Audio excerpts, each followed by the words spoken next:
Today I am going to teach you how to make multiple files by a single click. Let's get started. Let's make a new text file. Let's give anything name.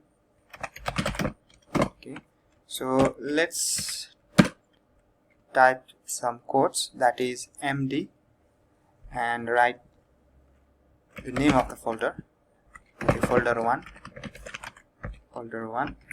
Let's copy this and paste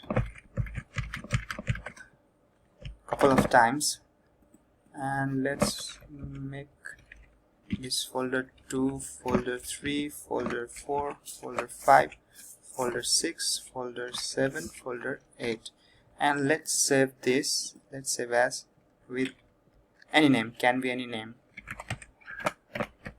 test.but. What you have to do is you have to give this extension, okay, .cmd, and let's save it. Let's close this. Now let's double click this. Now what will happen is it will make those folders. In this way you can make multiple folders with a single click.